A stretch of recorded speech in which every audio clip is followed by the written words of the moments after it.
म नमन गर्न चाहन्छु आजको यो यज्ञमा उपस्थित हुनुभएका तपाईँ पुण्यात्माहरूलाई जो मधुर परमात्माका वचनहरू सुन्नका निम्ति हाम्रो सभ्यताको गहिराईमा पुग्नका निम्ति आज यहाँ यो पावन स्थलमा उपस्थित हुनुभएको छ।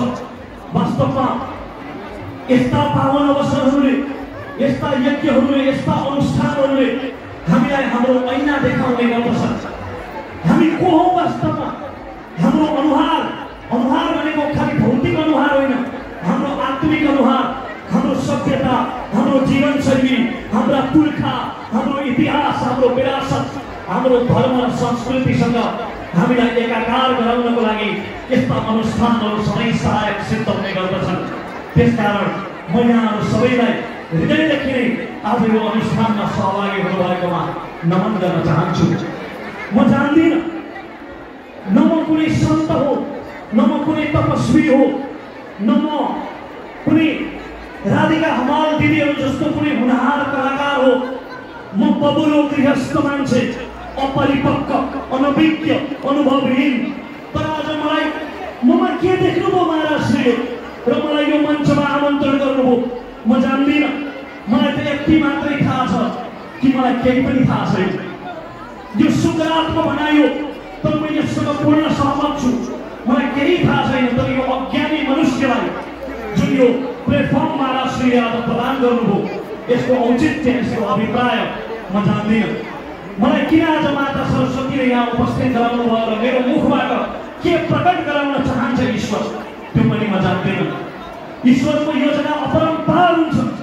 आमा बुवा दाजुभाइहरू, दिदीबहिनीहरू, कहिलेकाहीँ मलाई कतिपय साथीहरूले जो अलि नास्तिक प्रवृत्तिका हुन्छन् उनीहरूले प्रश्न गर्ने गर्छन्, भगवान कस्तो छ त? भगवानको आकार पता, भगवान देखेको छ कसैले भनेर कतिपय नास्तिक प्रवृत्तिका मान्छेहरूले प्रश्न गर्ने गर्छन्। भगवान देख्नु त कल्पनाभन्दा पनि टाढाको कुरा हो। हामीलाई त ईश्वरको योजना, ईश्वरको चिन्तन, त्यसको समेत गुह्य पाउने, त्यो रहस्य थाहा पाउने हाम्रो मस्तिष्कको क्षमताभन्दा धेरै तलको कुरा हो, हाम्रो औकातभन्दा धेरै टाढाको कुरा हो। म पहिला ईश्वरसँग साह्रै धेरै गुनासो गर्थेँ। जतिखेर म बाल्यकालमा थिएँ म सधैँ चरम आस्तिक नै थिएँ, किनभने ईश्वरको अस्तित्व स्वीकारेको कारणले म ईश्वरसँग गुनासो गर्थेँ। म साह्रै धेरै गुनासो गर्थेँ, हे ईश्वर म नै किन म यो स्थितिमा, किन मेरो यो शारीरिक अवस्था, किन मेरो यो जटिल पारिवारिक अवस्था, आखिर म नै किन, वाइ मी भनेर म धेरैपल्ट परमेश्वरलाई, परमात्मालाई, ईश्वर तत्त्वलाई प्रश्न गरिरहन्थेँ, साह्रै धेरै गुनासो गरिरहन्थेँ। पछि म जब पब्लिक स्पिकरमा सहभागी भएँ, जब म विभिन्न मञ्चहरूमा बोल्न थालेँ, त्यसपछि एक दिन मलाई एकजना मान्छेको फोन आयो र ती मान्छेले मलाई भने, रमेशजी तपाईँले बोलेको सुनेर म यति धेरै प्रभावित भएँ, म यति धेरै खुसी भएँ कि वास्तवमा मेरो परिवारको तनावले गर्दाखेरि म त आत्महत्या गर्ने निष्कर्षमा पुगिसकेको थिएँ रमेशजी। तर तपाईँको मन्तव्य, त्यो वक्तव्य सुनिसकेपछि मलाई लाग्यो यस्तो मान्छेले त शिर उठाएर गरी खाँदैछ भने म किन आत्महत्या गर्ने भनेर मैले त्यसपछि शान्त भएँ र त्यो आत्महत्या गर्ने विचारलाई त्यागेँ रमेशजी भनेर जब मलाई ती मानिसले भने, त्यसपछि मैले मेरो ईश्वरसँग गुनासो गर्न छाडेँ। यदि यो उदाहरण प्रस्तुत गरेर त्यस्ता मान्छेहरूलाई मोटिभेट गर्नको लागि, उत्प्रेरित गर्नको लागि यदि ईश्वरले मलाई यो स्थितिमा, यो पृथ्वी लोकमा ल्याएको हो भने यो ईश्वरको उत्कृष्ट सृजना हो, म ईश्वरको उत्कृष्ट सृजना हो भन्ने कुरा मैले त्यति बेला महसुस गरेँ। मैले मेरो मात्र कुरा गरेको होइन, मैले मलाई उत्कृष्ट भनेर आत्महत्या गर्न खोजेको होइन। वास्तवमा यो संसारमा जन्मेको कोही पनि निकृष्ट छैन। यो संसारमा सृष्टि भएको केही पनि बेकारको छैन।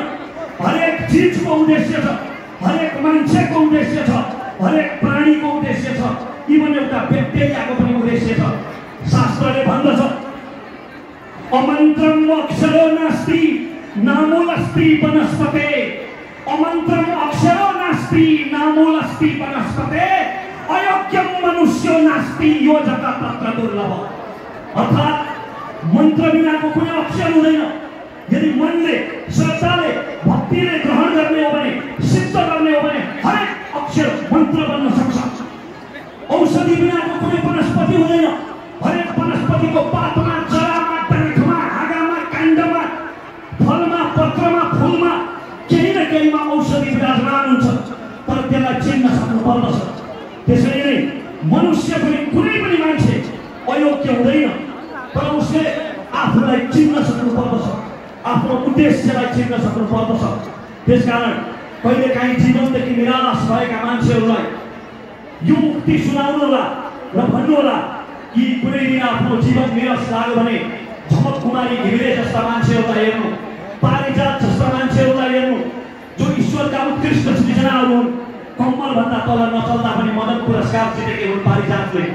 त्यसकारण जीवनको यो मूल्य हामीले बुझ्न आवश्यक छ। मैले दुईटा कुरा हरेक पटक भन्ने गरेको छु। जब म सनातन धर्मसँग सम्बन्धित यस प्रकारका कुनै धार्मिक अनुष्ठानहरूमा उपस्थित हुन्छु, मैले दुईटा कुरा सधैँ भन्ने गरेको छु। एउटा, म सनातनी कुलमा जन्मिएको हो, त्यसकारणले म बाई चान्स सनातनी भएँ। मेरो सनातनी कुलमा जन्म भएको कारणले गर्दा म बाई चान्स सनातनी भएँ, भाग्यले सनातनी भएँ। तर जब मैले धर्म संस्कृतिको विषयमा बुझ्न थालेँ र अध्ययन गर्न थालेँ, मैले भेटे जति सम्पूर्ण धर्मशास्त्रहरूको अध्ययन गरेको छु। सामाजिक सञ्जालमा, किताबमा, चलचित्रमा जुन माध्यममा भेटिन्छ ती माध्यमहरूबाट मैले कुरानको पनि अध्ययन गरेको छु, बाइबलको पनि अध्ययन गरेको छु, गुरु ग्रन्थ साहेबको पनि धेरै थोर अध्ययन गरेको छु। मैले भेटे जति सबै धर्मशास्त्रहरूको अध्ययन गरेर म जन्मको कारणले बाई चान्स सनातनी भएको थिएँ। तर सम्पूर्ण धर्मशास्त्रहरूको अध्ययन गरिसकेपछि, भेटे जति गरिसकेपछि, पाए जति पढिसकेपछि अहिले म बाई चान्स होइन, बाई चोइस सनातनी हो र मलाई सनातनी हुनुमा गौरव छ। किनकि मैले महसुस गरेँ सबै संस्कृतिहरू उत्कृष्ट छन्। म सम्पूर्ण धर्म संस्कृतिहरूको सम्मान गर्छु, धार्मिक स्वतन्त्रताको सम्मान गर्छु, तर सनातन संस्कृतिमा जस्तो स्पष्टता, सनातन संस्कृतिमा जस्तो हरेक प्रश्नको उत्तर र जीवनशैलीसँग जोडिएको अर्को संस्कृति, त्यसको अर्को उदाहरण यो दुनियाँमा, यो ब्रह्माण्डमा अर्को कुनै पनि छैन। हामीले नबुझेका मात्रै हो। हामीलाई हाम्रो जीवनका प्रत्येक कणमा प्रतीकको रूपमा धेरै कुराहरू हाम्रो संस्कृतिले सिकाइरहेको हुन्छ, तर हामी त्यसलाई बुझ्दैनौँ। हामी यो बुझ्दैनौँ कि काग तिहारमा कागको पूजा गर्नु अथवा कुकुर तिहारमा कुकुरको पूजा गर्नु भनेको एक दिन त्यो कागलाई लगेर रोटी हाल, अरू दिन काग देखो कि ढुङ्गा हान भनेको होइन। त्यो भनेको सधैँ ती पशु पन्छीहरूप्रति प्रेम राख। तिमी मानव भएर खालि मानवप्रति मात्र होइन, पशु पन्छीहरूप्रति पनि तिम्रो दायित्व छ भनेर प्रतीकको रूपमा हामीलाई तिहारको माध्यमबाट हाम्रो सनातन संस्कृतिले सिकाउन खोजेको हो त्यो रहस्य। तर हामी यस्ता प्रतीकहरूलाई कहिलेकाहीँ व्यवस्था गरिदिन्छौँ र यिनै कुराहरूसँग एकाकार हुनको लागि हामीलाई यस प्रकारका गुरुजनहरूको सत्सङ्ग, यस प्रकारका अनुष्ठानहरू आवश्यक हुन्छन्। कहिलेकाहीँ हामीलाई कन्फ्युजन हुन्छ र धेरैचोटि बहस र छलफल पनि हुन्छ। आखिर पुण्य के हो, धर्म के हो र पाप के हो भनेर धेरै पटक बहस भएको म पाउँछु। धेरैजनाका आफ्ना आफ्ना व्याख्याहरू हुन्छ। यसो गर्दा पुण्य हुन्छ, यसो गर्दा पाप हुन्छ भनेर। तर मैले सनातन धर्ममा यसको एउटा सर्टकट भेटेको छु। हामी टिकटकको जमानाका मान्छेहरू, अहिले हामीलाई 15 सेकेन्डको मात्रै धैर्य छ, हामीलाई जे पनि सर्टकटमा चाहिन्छ।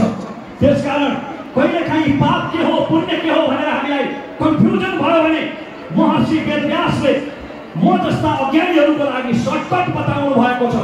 महर्षि वेदव्यास भन्नुहुन्छ, अष्टादश पुराणेषु व्यासस्यं वचनं द्वयम्, अष्टादश पुराणेषु व्यासस्यं वचनं द्वयम्, परोपकार पुण्याय पापाय परपीडनम्। बस 18 पुराणको एउटै सारांश हो। जति वेद पुराण श्रुति स्मृतिहरू छन् यी सबैको सारांश एउटै हो। ऋषि वेदव्यासका अनुसार तपाईको कुनै पनि कर्मले अर्को कुनै पनि प्राणीको उपकार हुन्छ भने त्यो पुण्य हो, र तपाईको कुनै पनि कर्मले अर्को कुनै पनि प्राणीको कुभलो हुन्छ भने त्यो पाप हो। यसरी पाप र पुण्यको परिभाषा उहाँले सर्टकटमा दिनुभएको छ। आज म कर्मको जुन क्षेत्रमा छु, जुन चिजलाई मैले आफ्नो मूल कर्म क्षेत्र बनाएको छु, यो मूल कर्म क्षेत्र मैले हामीले यो चिजलाई बनाउनुको जम्मा सार के हो भने मलाई आफ्नो गौरव प्राप्त होस् र मरेर जाँदा जब परलोकमा मेरा कर्महरूको हिसाब किताब हुन्छ त्यति बेला पुण्यको तुलो भारी होस्। जम्मा यति मात्र मेरो कामना हो र यहाँहरू पनि यही कामनाले आज यो पवित्र स्थलमा आइपुग्नु भएको छ। हाम्रो सनातन संस्कृतिमा दुईटा कुरामा हामीले अत्यन्तै विशेष ध्यान दिनुपर्ने म देख्दछु। यो हजारौं वर्ष अघिदेखि हरेक पटक आक्रमण हुँदा बाँचेको संस्कृति हो। मुगलहरूबाट, अङ्ग्रेजहरूबाट यो ब्रह्माण्डमा अर्को कुनै सभ्यता छैन जो यति धेरै आक्रमण भएर पनि 5000 वर्षभन्दा बढी समयसम्म विराजमान रहेको होस्। त्यो हाम्रै हिन्दू, बौद्ध र किराँत सभ्यता हो, हाम्रै ओमकार परिवारको सनातन सभ्यता हो जो हरेक पल्ट आक्रमण हुँदा पनि ठिङ्गो उभिएको छ, स्थिर भएर उभिएको छ। आक्रमण अहिले पनि भइरहेकै छ। फरक यति मात्रै हो, त्यति बेला गणले आक्रमण हुन्थ्यो, अहिले धनले आक्रमण भइरहेको छ। तर सभ्यताको रक्षाका निम्ति हामीले दुईटा कुरामा ध्यान दिनुपर्ने म देख्दछु। एउटा, हाम्रो पवित्र सनातन संस्कृतिमा दुधमा पानी मिसाइए जस्तै कहिलेकाहीँ